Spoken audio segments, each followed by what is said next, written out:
አንቱ ትልቁ ሰው السلام عليكم የታከረው ورحمة الله ቅዋሁ وبركاته የማይናወጠው ኑቅጣሁ እነሆ በውጉት የሚወጣው ሲጠበቅ የነበረው ትልቁ መጽሐፍ አንቱ ትልቁ ሰው በሚል ርዕስ በታላቁ ሼህ ኡስታዝ ሰይድ አህመድ ተዘጋጅቶ ቀርቧል።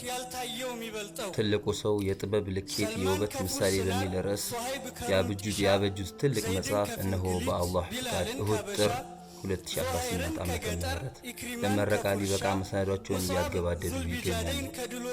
መልካም ዱዓችሁ አይለያቸው። በዱዓ ማትርሷቸው። ሰላም አለይኩም ወራህመቱላሂ ወበረካቱ። ካንዳንድ ክሰባ ወደ መት ስብሰባ የተረማመደው በቀን ወር ሲያሰባ እልቅናው ከማደግ ርስቱ ከመመንደግ የማይታገደው ማይለመሰሰው ከቷንቱኑ መሳይ አልታየም ትልቅ ሰው